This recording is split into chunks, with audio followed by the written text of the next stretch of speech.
Bonjour et bienvenue à tous, bienvenue sur Boita, la chaîne qui parle d'audiovisuel, de cinéma. Voilà, sur cette chaîne, je présente des films et des séries, je parle de l'actualité du cinéma, et puis parfois, je vous montre aussi quelques courts-métrages. Et aujourd'hui, on va parler de quoi? On va parler un peu plus de technique sur le cinéma, et plus particulièrement sur les tournages, et on va parler d'un objet en particulier, d'un objet qui regroupe plusieurs objets, à savoir, on va parler de ceci, voilà, la bijoute ou sac de face, voilà, un sac de face. Et donc, je vais vous expliquer un petit peu tout ce qu'il y a dans un sac de face. La vidéo se découpera donc en 3 parties. Première partie, ça va être qu'est-ce que c'est qu'un sac de face. Ensuite, on verra bien ce qu'on y met dedans, voilà, je vous présenterai le mien, bien qu'il soit pas complet, mais je vous dirai un petit peu ce qu'on peut y rajouter aussi dedans. Et la troisième partie, ça va être plus quand en avoir un, et puis quelques conseils sur le sac de face, enfin voilà. Je vous donnerai un petit peu des petits conseils. Voilà voilou. Alors on commence avec la première partie, à savoir qu'est-ce que c'est qu'un sac de face, hein. Donc un sac de face, c'est aussi appelé bijoute. Ceux qui ont des sacs de face, ça va être principalement les électros. Je crois que les machinaux en ont aussi peut-être. Peut-être, je suis pas sûr. Les ASCAM aussi. Après, selon le métier, ce qu'il y aura dedans, ça va un petit peu se différencier, puisque un électro mettra pas les mêmes choses qu'un assistant cam par exemple. Donc pourquoi est-ce qu'on appelle bijoute? En fait, bijoute, c'est parce que c'est quelque chose d'un peu précieux en fait pour les électros ou les ASCAM, enfin ceux qui en ont, c'est assez précieux parce que sans ça, ils sont un peu perdus dans le tournage, enfin ils sont pas perdus mais ils ont pas le matériel nécessaire en fait, et ils peuvent pas réagir assez vite, enfin ils sont pas... Un sac de face ou une bijoute, ça permet d'avoir son matériel à disposition très rapidement, et de savoir un petit peu où sont les choses. Vous verrez les choses que j'ai mis dedans, mais ce sont des petites choses, mais qui sont vachement utiles pour faire plein de choses quoi. Et pourquoi est-ce qu'on appelle aussi sac de face? Puisque, je crois que ça vient de sac de façade, ça vient de là, je crois. Et en fait, la façade sur un tournage, c'est le plateau de tournage, donc c'est là où se tournent les choses, quoi. Donc en fait, ça va être un sac qu'on va mettre à la face pour pouvoir être, comme je l'ai dit, super réactif, super rapide, et que du coup, on a toutes nos affaires à portée de main, et on a ce qu'il nous faut quand il nous le faut, quoi. Donc, sur un tournage, ça va être, comme je l'ai dit, les électros, les ASCAM, et aussi peut-être les machinaux, je pense qu'ils en ont aussi, tous les techniciens en gros, et ça leur permet d'avoir des petites choses, des petits consommables à leur dispo. Donc par exemple, il y aura du greffeur, enfin, je vous expliquerai ça dans la deuxième partie. Et puis il y a tout un tas de petits trucs utiles qui sont utiles pour un tournage, mais dont on ne pense pas forcément au premier abord en fait. Quand on pense tournage, on pense lumière, gros projecteur, diffuseur, réflecteur, tout ça, mais il y a d'autres petits objets dont on pense pas forcément au premier abord, et qui sont pourtant essentiels lors d'un tournage, pour faire de la lumière, pour faire pour les ASCAM, pour monter la caméra, enfin voilà, pour plein de métiers différents. On passe maintenant à la deuxième partie, à savoir qu'est-ce qu'on y met dedans. Vous voyez, là, il y a, voilà, à peu près en quoi ça se présente. Le sac, en gros, c'est un sac que j'ai eu sur Amazon pour 50 €. Sur d'autres tournages, j'ai vu que, ils utilisaient aussi ce sac. Je le trouve qu'il est cool, puisqu'il y a plein de pochettes en fait. On peut mettre plein de choses un peu partout, et je trouve que c'est vachement cool. Alors, on va commencer peut-être par les pochettes extérieures, je pense. Voilà, alors, dans cette pochette, bon déjà là, on a une pochette là, pour mettre la gourde. Il n'y a rien dedans, mais c'est cool d'avoir une gourde. Ensuite, là, j'ai mis deux stylos, un stylo Bic et un stylo, un marqueur effaçable. J'aimerais bien compléter en mettant des marqueurs d'autres couleurs et des marqueurs non effaçables. Voilà, je verrai à compléter quand j'en aurai l'occasion, quoi. Ici j'ai quoi? J'ai une petite lampe torche, très utile surtout pour les tournages de nuit, ou quand on est dans des endroits sombres, quoi. Ici là j'ai rien, mais je peux mettre aussi 2-3 stylos, ça peut être utile.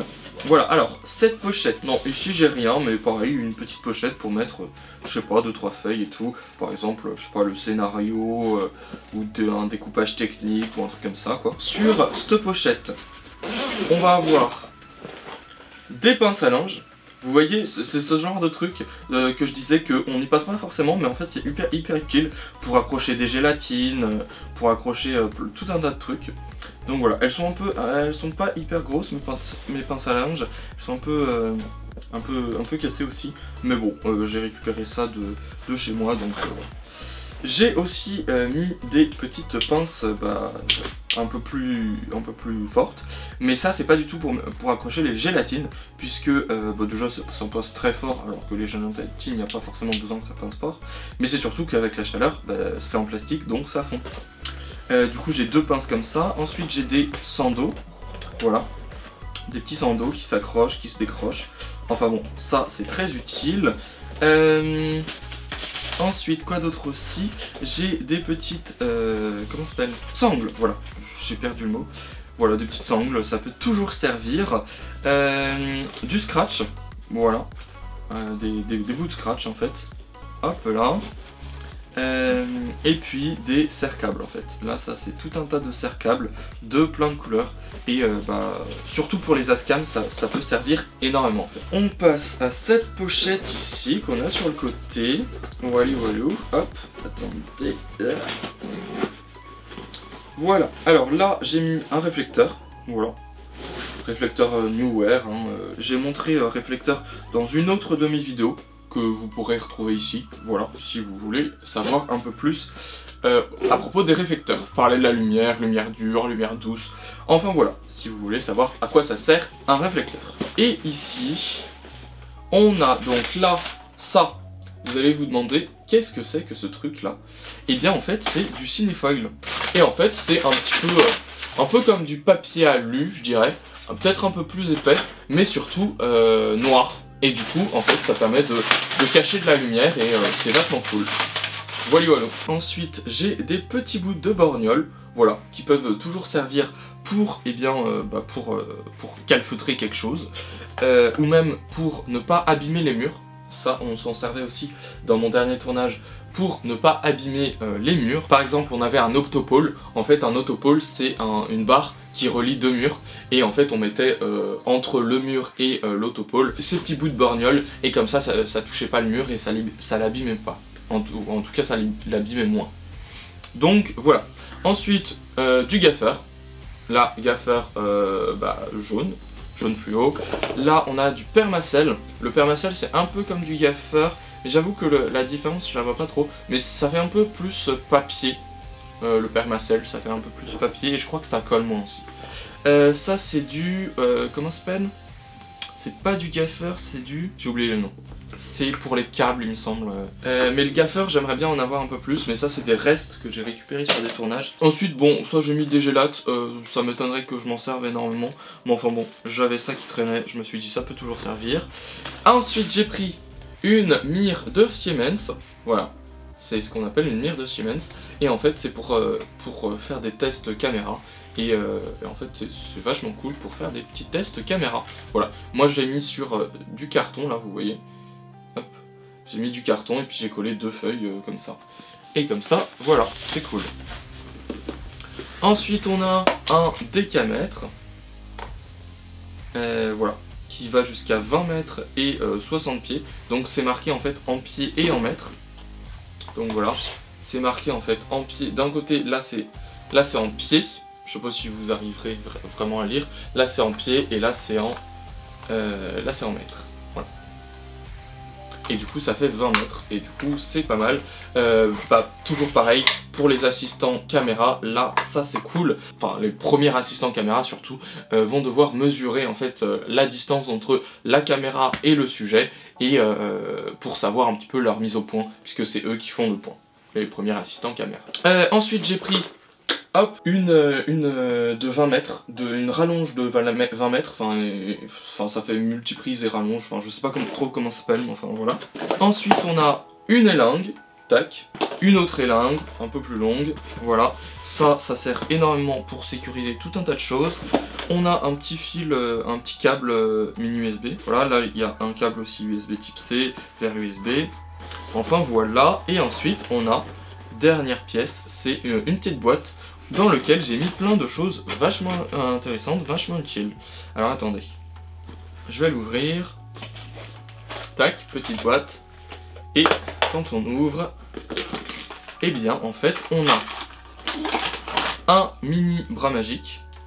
Voilà. Oups. Un mini bras magique là. Voilà. Si je vous le montre de plus près avec mon tel. Voilà, mini bras magique, ça se tord dans tous les sens, c'est trop cool. Ensuite on a une mini clampe. Pareil, ça c'est pour accrocher quelque part. Voilà, c'est trop cool. La marque c'est Small Rig. On a des spigots. Alors il me semble que ceux-là ils sont pas énormément résistants, mais ça peut toujours servir. Et puis sinon on a plein de rallonges en fait de toutes sortes. Voilà, pour vous montrer en fait les rallonges, ça va servir à voilà, visser comme ça, tac. On visse et comme ça on a un spigot un peu plus long. Dans certains cas ça peut servir. Et pareil, il y a des pas de vis, différents pas de vis. Et comme ça bah, on peut faire plein de combinaisons possibles, c'est trop cool. Donc voilà un petit peu ce que j'ai mis dans mon sac de face, mais il me manque encore 2-3 trucs. Alors qu'est-ce qui me manque? Bah il va me manquer vraiment du gaffeur, du vrai gaffeur noir, parce que là j'ai un petit gaffeur fluo, mais c'est pas top. Ça peut faire l'affaire, mais c'est pas top. Dans l'idéal, j'aimerais bien avoir du gros gaffeur noir, les gaffeurs épais comme ça. Donc dans l'idéal du gaffeur, un peu plus de gaffeur, et j'aimerais bien me faire un chapelet. Alors un chapelet c'est en gros plein de rouleaux de gaffeurs différents, donc des fluos, des noirs, des blancs, des fins, des épais, enfin voilà, plein de gaffeurs différents. Donc ça j'aimerais bien compléter un petit peu ça. Après j'essaye de récupérer sur des tournages les bouts de gaffeur qui restent. Donc ça c'est un conseil que je vous donne. Plutôt que d'acheter vraiment du gaffeur, et bien récupérer à droite à gauche des bouts de gaffeur qui restent. Ensuite il manque aussi des raccords BNC. Je sais que c'est plutôt utile. Après je pense que c'est plus utile pour en tant qu'assistant caméra. Parce que les électros, bah, le BNC, enfin, il n'y a pas de BNC sur les lumières, sur quoi que ce soit, c'est plus pour la caméra, quoi. Donc, raccord BNC, ce serait cool d'en avoir. En fait, les raccords BNC, si vous savez pas ce que c'est plein de petits, enfin, c'est des petits, un peu comme les raccords là que je vous ai donné pour les spigots, les trucs comme ça. Sauf que, eh bien, on branche des câbles BNC dessus. Et bah, il y en a tout droit, il y en a coudé, il y en a en T, il y en a, enfin il y a plein de trucs différents. Et donc ce serait, enfin on m'a conseillé justement d'acheter des raccords BNC. Pareil, on m'a conseillé d'acheter des, comment ça s'appelle, des fiches BNC je crois.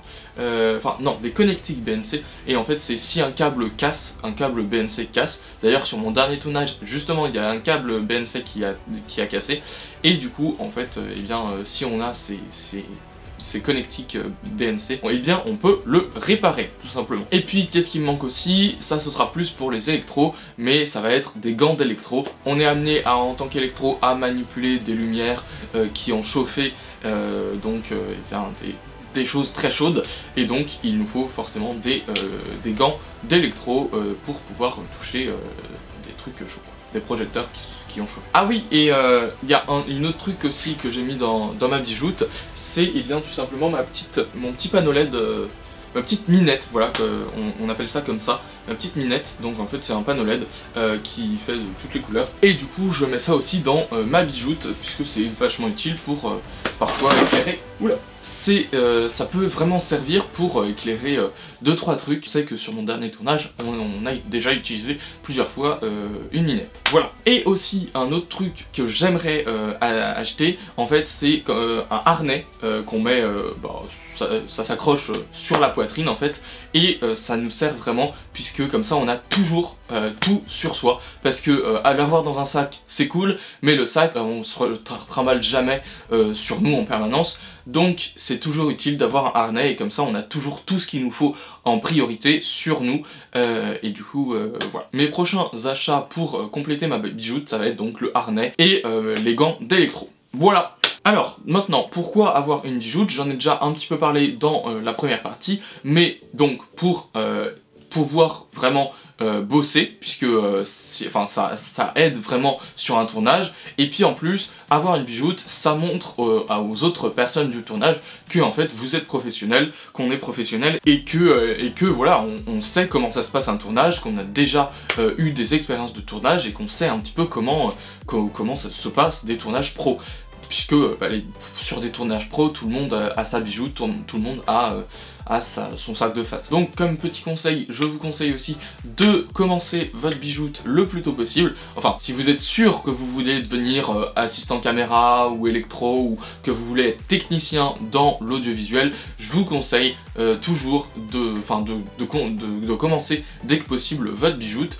Et après, ça va évoluer au fil du temps en fait, et vous allez récupérer par-ci par-là 2-3 affaires, 2-3 trucs qui sont utiles pour les tournages. Et donc avec votre expérience et tout, vous allez agglutiner du coup de l'expérience, et vous allez agglutiner des affaires pour mettre dans votre bijoute. Donc autant commencer le plus tôt possible, puisque si vous allez commencer sur des tournages, et bien vous allez vite en avoir besoin. Et en plus, j'ai cru entendre que vous pouvez vous faire défrayer votre bijoute. Si vous avez une bijoute assez remplie, vous pouvez vous faire défrayer la bijoute. Donc c'est plutôt cool. Bon, après c'est sûr que sur des tournages bénévoles et tout, déjà le défraiement des transports c'est déjà cool. Alors défraiement de la bijoute c'est un peu plus... Enfin bon, tout le monde n'a pas forcément le budget pour défrayer une bijoute, mais voilà, plus vous avez une bijoute remplie, et plus donc les tournages indépendants vont vouloir vous défrayer la bijoute, et seront à même de vous défrayer la bijoute. Enfin voilà, je crois qu'on a fini pour cette vidéo. J'espère que elle vous a plu, j'espère qu'elle vous aura appris des choses. Et puis si c'est le cas, donc n'hésitez pas à m'écrire en commentaire, ça te fait toujours plaisir vraiment. Et puis nous, on se retrouve la semaine prochaine. Alors je sais que ces derniers temps, j'étais un peu pris par d'autres choses, par des tournages, par mon école, enfin voilà, je faisais pas mal de choses, et du coup YouTube a été un petit peu délaissé. J'ai pas publié une semaine régulièrement, enfin une vidéo par semaine régulièrement, donc je m'en excuse. Je vais essayer de reprendre un peu le rythme, mais bon, j'avoue que c'est un peu compliqué puisque j'ai pas mal de choses à faire en fait. Quoi qu'il en soit, la prochaine vidéo normalement ce sera sur mon dernier tournage là que j'ai fait, qui s'appelait Iris. Si vous suivez mon Instagram, vous êtes au courant puisque j'ai posté régulièrement des stories. A bientôt pour la prochaine vidéo. Je dis pas dans une semaine parce que peut-être que ce sera pas dans une semaine, hein. Mais en tout cas, merci d'avoir regardé cette vidéo. Écrivez-moi en commentaire, mettez un pouce bleu, et puis n'hésitez pas à vous abonner, hein, c'est juste là, et ça me fait toujours hyper plaisir. Et puis si vous voulez regarder d'autres vidéos, n'hésitez pas à aller regarder ma dernière vidéo juste là, ou bien la vidéo suggérée juste ici. Voilà. Et moi, je vous dis donc à plus pour de nouvelles vidéos. Salut, salut!